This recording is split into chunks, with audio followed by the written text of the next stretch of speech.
जो आपने ये पति पत्नी के केसेस सुन रहे होगे, ये सारे एलिमनी की वजह से ही होते हैं। एलिमनी के लालच की वजह से होते हैं। बहुत सारी वेमेन्स को, बहुत सारी जो वाइफ्स होती हैं आज के टाइम में, उनका सोल पर्पस जो होता है शादी करने का, वो एलिमनी ही होता है आज के टाइम में। शादी करने से पहले ही वो सोच के आती हैं, बहुत सारी वेमेन्स, सबकी बात नहीं कर रहा हूँ, लेकिन बहुत सारी वेमेन शादी करने से पहले ही ये बात सोच के आती हैं कि भाई मेरे को 1-2 साल से ज़्यादा नहीं टिकना है शादी में, शादी करनी है और झगड़ा करना है, फिर किसी भी तरीके से शादी को डाइवोर्स की तरफ लेके जाना है और उसके बाद घर छोड़ देना है, फॉल्स केसेस फाइल करने हैं और फिर मेंटेनेंस और एलिमनी वसूलनी है। तो ये चीज़ उनके दिमाग में शादी से पहले ही बैठी हुई होती है, बहुत सारी वाइफ्स के, बहुत सारी वेमेंस के आज के टाइम में। और ये ट्रेंड हम लोग को ख़ास तौर से यंग वेमेन में बहुत देखने को मिल रहा है, ख़ास तौर से मेट्रो सिटीज़ में। और यही कारण है कि आज के टाइम में डाइवोर्स रेट बहुत तेज़ी से बढ़ रहे हैं, घर के कलेश बहुत तेज़ी से बढ़ रहे हैं। हिंदू धर्म में, हिंदू परिवारों में आज के टाइम में अगर आप देखोगे तो कलेश बहुत ज़्यादा हो रहे हैं हमारे परिवारों में, जिसकी वजह से बहुत सारे परिवार, बहुत सारे लोग जो है टेंशन में हैं कंटिन्यूसली, और अपनी लाइफ जो है वो घुट घुट के जीनी पड़ रही है उनको। शादी जो होता है, जो इंस्टीट्यूशन ऑफ मैरिज है, वो किसी भी सोसाइटी में आज के टाइम में एक बहुत इम्पॉर्टेंट पिलर होता है सोसाइटी का, इकोनॉमी का, है ना। बहुत सारी चीज़ें हैं जो शादी पे ही टिकी होती हैं। तो अगर शादी का जो इंस्टीट्यूशन है, अगर वही कोलैप्स कर जाएगा हमारी सोसाइटी में, तो फिर बाकी चीज़ें फिर कोलैप्स करना धीरे धीरे स्टार्ट कर देंगी। जैसे बिजनेसेस कोलैप्स करना शुरू कर देंगे, क्योंकि राइट, जब फैमिली ही नहीं बसेगी, लोग मतलब बच्चे ही पैदा नहीं होंगे, राइट, तो फिर कौन ही सामान खरीदेगा, कौन ही प्रोडक्ट्स खरीदेगा। बहुत सारे आइटम्स जो हैं वो एक बैचलर बंदा जो होता है, एक बैचलर लड़का जो होता है, वो शादी के बाद ही खरीदता है, शादी से पहले उसके कोई खास खर्चे होते नहीं हैं, राइट।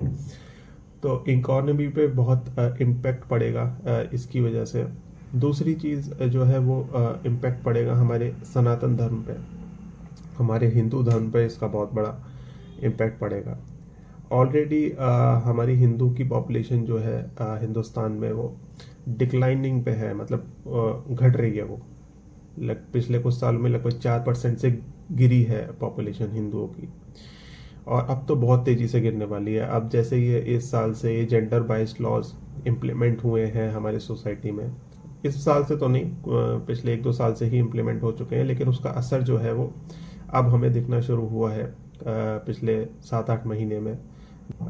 एलिमनी की वजह से आजकल बहुत सारे जो यंग मैन हैं हमारे सोसाइटी में, जो यंग लड़के हैं, जो शादी की उम्र में हैं, 20 से 30 के बीच में हैं, वो शादी नहीं करना चाह रहे हैं एलिमनी की वजह से।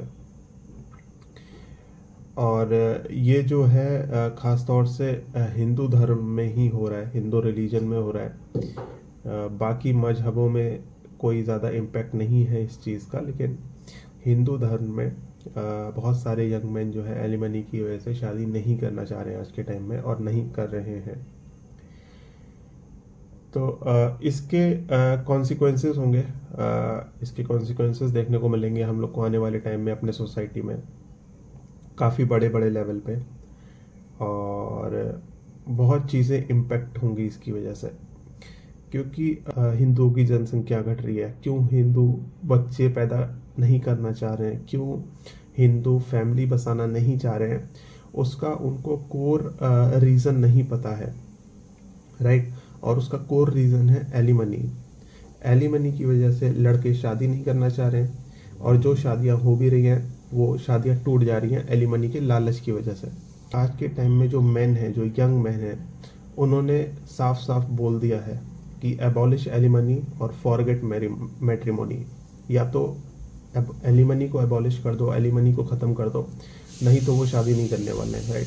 तो उस टाइप से लोगों ने बोलना शुरू कर दिया है, लोगों ने सोचना शुरू कर दिया है। ज़रूरत है इस प्रॉब्लम को एड्रेस करने की, इस इशू को एड्रेस करने की जल्द से जल्द, वरना आने वाले टाइम में